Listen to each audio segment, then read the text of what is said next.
Hello, people on the internet.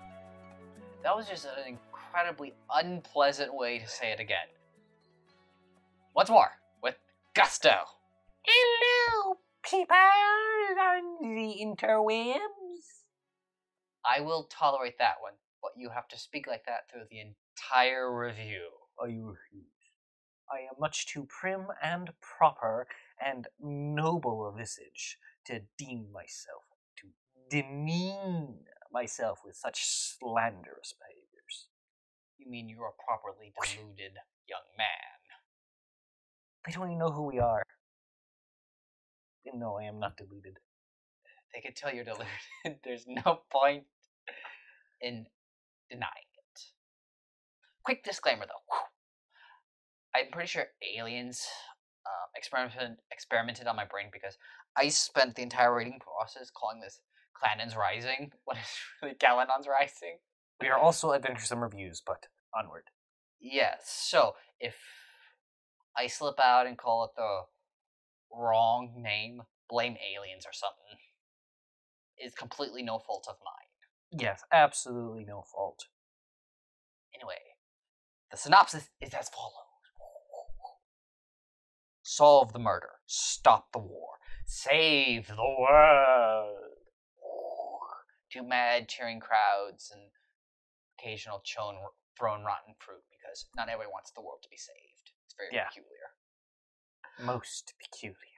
Sir Brannon Kesh spent years building a new life as a physician, leaving the name Bloodhawk and the war that spawned it behind. But when the king's cousin is murdered, duty calls him back. The crime scene suggests dark magic, and the evidence points to the ambassador of Nilar, an alluring woman with secrets of her own, who Bloodhawk sees as little more than a war criminal. As bodies pile up and political ramifications escalate, Brannon must join forces with a vain mage, a socially awkward priest, and a corpse-animating shaman to solve the murders and prevent another war. But who can he trust when the phases of a bigger plan take shape? The Risen are the greatest danger Brannon has ever faced. If he and his team cannot stop the killer, then all of Kalanon and the world will descend into darkness. Wow! Doom, death, imperilment, excitement. One of the things I quite liked about the book was that it's slightly atypically, for fantasy, more of a mystery than rather just a random action nonsense. Yeah, that was pretty good. The mystery was even decent, right? I would disagree. Okay. Parts of the mystery were decent. Let's leave it at that. It gets points for trying. Maybe, if I'm feeling generous, which I usually am. Well, that's good then. I actually felt the characters were relatively strong. They weren't, I'm going to say, pushed as far as they could go, or the main character, Sir Brannon Kesh, is actually really quite solid. From his, he's not suffering from PTSD by any stretch, but he's trying very hard to distance himself from the man he used to be, which is that of a war hero and kind of a general of armies he's just really done with that bloodshed. So he's spent the last couple years of his life learning to be a physician in order to pay off his debt to the universe, so to speak. And this is fairly engaging character trait for him, and it's used to relatively decent. You see, that's where I disagree. Yes, as a foundation, it's a decent character foundation.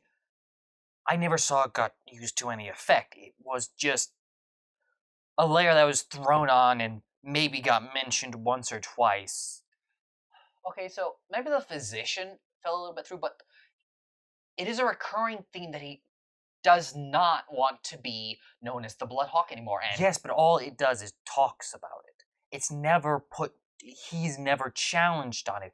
His history as a Bloodhawk is never utilized to one effect or the other. It is just purely background paint. And that's... he drags his feet a little bit. Whenever the king says, I need you to do this for me. It's like, I'm not the Bloodhawk anymore. Do I have to? Yes. All right. And that's kind of like, I agree with you that several of the characters had decent foundation personalities, but only one of them actually did anything with their history or their personality. And it ended up feeling, to me, bland most of the time for the characters. Okay, so I guess what we're trying to say is the characters at their root were actually fairly strong, but the narratives involved with the characters were never paid off to any extent. Or explored. But which is kind of unfortunate because I actually like the basic premise for each of the characters. I actually liked. Right, you have the mage, and the mage is one of the mage's first introductions. You have this dragon tattoo coiling around his body. I was actively interested in I really liked the way the magic system was expressed in the book. That was really cool. Right, and I was actively interested in what was going on with the dragon because it wasn't just ooh magical tattoo. The author did a fairly decent job of suggesting there's a bit of a mystery here. Ooh, and he kind of tipped his hand a little too quickly. Yeah, and I will say that the wizard, whose name I have forgotten, was probably the best realized character. He had his flaws and mistakes and his strengths had the most effect on the actual narrative without overpowering it. So yes, he was the most fleshed out character, yada yada, but he's also the one I found most unpleasant. Yes, he was not immensely likable. But he wasn't even just likable in a sort of mean, cantankerous way. He was bratty, almost. Yeah. Which is just unfortunate, because he's supposed to be a 900-year-old wizard, so we should admit it. He's a 900-year-old wizard who made himself young again. Right? So, which might just be the difference between bratty and cantankerous, but still. You could have cantankerous young people. Yeah. So, it's just a bit of a misfire there, or failure to properly. Now, progressing to the meat of the story, which is the mystery element. I liked that it was a mystery book. But, as mystery books go, there was very little interplay with the mystery elements and the reader. None of the clues that were given to the readers / the characters had branching possibilities. Okay, so what the most basic display of a mystery is a whodunit, meaning that you're introduced to all the characters and it's one of these. Part of the problem with the mystery for KALANON'S Rising is that you don't really know who the potential murderers are. Right? You have a bevy of characters, or not, they're not really a bevy, but you have a bunch of characters, and it's like the story puts no effort in pointing fingers one way or the other. Or even really to side characters until you're like halfway through. And even then it's not like, ooh, you did it. But there's rarely any doubt from the main characters. And the characters don't really follow clues all that much. It's like, so I might be kind of misremembering that a little bit, but it's just kind of... Most of their search is about finding clues that... And again, the clues don't point towards anything that the readers can follow. And it feels like to me like they spend most of the story just finding dead bodies and trying to figure out what killed the bodies as so much as who, right? Because the bodies, they're all torn to shreds and such on. It's just very clearly the work of a giant evil creature. Yeah, and so it's just... So you have the story of them finding bodies, and they're not interacting with the story.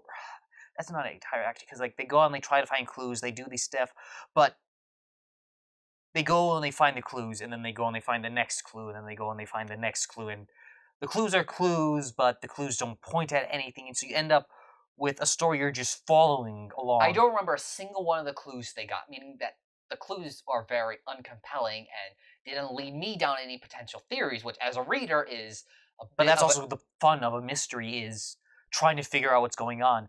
The author did not give the readers clues to figure out what's going on. Let's try to find something nice about the story. I have something I really liked about the story. Okay, continue.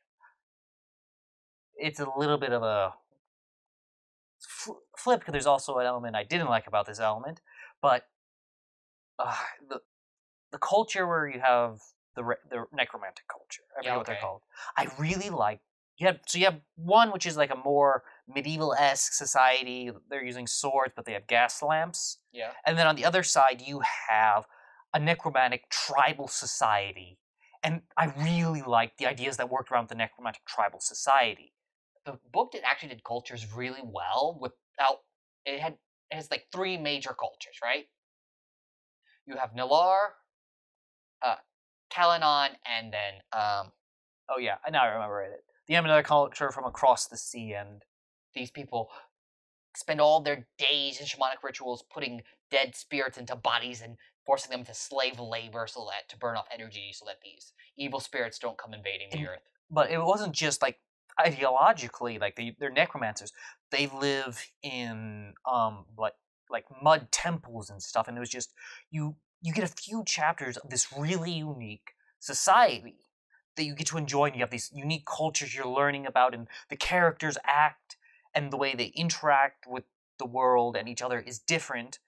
And then the author decided to have you spend a few chapters in there, and then most of it in a very generic quasi-medieval, quasi-English society where you know all the rules and there's no cool necromancy going around.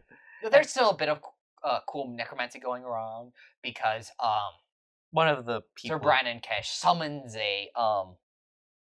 gets help from one of the shamans. So, and the shaman is just deeply disappointed. Like, I don't know. I like the shamans. Like the shaman was a nice representative of her culture in a constant display of it. Yeah, it's just Kalanon was by no means as interesting an environment or culture as the other two, and so the author chose the most boring of his 3 cultures to set the story in.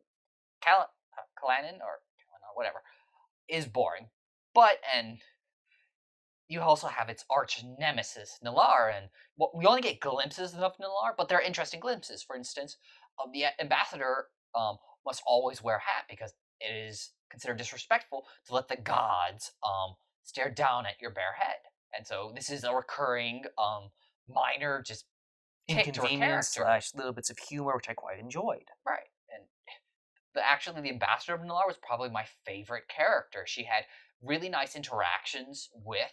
And then there's also with her and other ambassadors, between Nalar and Kalanon, there's political maneuverings and trade issues at front as well. And that makes for an interesting environment that is, again, pushed aside. It comes in a little bit later on, again, but again, it's just... The writing for the book is competent throughout. Competent to good. There's nothing... I can chuck no stones at the writing, right? Yes. Bit of a two-part here, but my biggest qualm with the story is... The synopsis alludes to them striving to prevent another war. I was really disappointed that this did not make up a larger part of the story. It was fairly prevalent in the early chapters, but the moment they left the main city to go investigate, it dropped off completely, and you segued into the monsters killing people narrative, which I found dramatically more boring in comparison to a foreign ambassador and the Bloodhawk, arch nemesis working together to stop another war. I mean, that is probably both nations are working really hard to start. I mean, that's a great story. Yeah. And it's completely brushed to the side and forgotten. Yeah. And so I'm really disappointed in that. It's not necessarily a bad thing the story did badly, it's just disappointed in. So basically what we're saying is that the author does a really good job with culture and political interactions, but they unfortunately just didn't feature enough in the book as... Yeah, because like even the relationship between the ambassador of Nalar and Brandon Kesh was enjoyable as they slowly got to know each other, right? And they it's like at one point they're chucking crimes at each other that they either did because she was a spy in the war and he was, the murdering general, what have you. He drowned half her army with a river. Yeah. So there's animosity there that it's not played up as much as it could be, but there's animosity there that they slowly overcome and get to the point where they actually trust each other. It's an enjoyable relationship. And so for my second probably major qualm that I actually feel is a qualm, the story has a split narrative. You're talking about like the usurpation subplot? Yes. Yeah. So you're introduced to a usurpation subplot fairly early on, just usual court maneuverings, and it gets about a quarter of the book touched on, drops off. Last chapter arrived, it's resolved. Just in one chapter. It is completely forgotten and then just perfunctorily resolved at the end, and it's just so underwhelming. It's more so because it's kind of the culmination to the political intrigue where they're trying to stop a war. It's like because the usurper wants another war, I believe. Yeah. And it's just altogether horrifyingly depressing. One last final point for me. I found who the murderer was at the end. Predictable isn't quite the correct word, but entirely unsurprising. It's kind of hard to be surprised by something the author took but little effort in building into or distracting you from.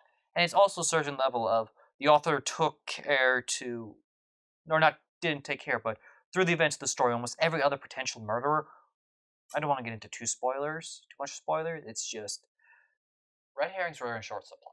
Red herrings were in short supply, and characters were in short supply, and potential murderers in shorter supply. Yeah. But once again, it's like there was another subplot between the mage and the king's royal bloodline that was actually also really interesting. It's like it was perhaps the most mysterious / interesting bit of the story, where it once again tied into the political intrigue, stopping a war arc, and it's like, yeah. So it's just the book does some things really well, and it's just its main plot doesn't hold the water as a lot of its subplots do. It's just it doesn't. Mm-hmm. You have anything else to add, or the author has a slight penchant for just dropping plot details or revelations on you out of the blue for no particular reason. I see. Like, one of the characters has this mysterious past, right? Only there's no time attributed to building it up as a mystery. Building it up as a mystery, or even it's like you introduce this character, 2/3 of the way through the story, you realize, or the author tells you, this character has a bit of a mysterious past. Ooh, very next chapter, you figure out what that mysterious past is, and in the next chapter, he is using that mysterious past to affect change in the story. It's very out of the blue, very... I did like the mysterious past, though. Yeah, it was just... there was no time to enjoy it, or build it up. It was... So, final rating? 3.5 stars. Well written, with thoroughly enjoyable parts, but the main plot just fell a little flat. I would have given it 3 stars. That's just very mean of you. I demand you give it 5 stars. And I depart. Goodbye. With that absolute betrayal, fare thee well, our future friends. Au revoir.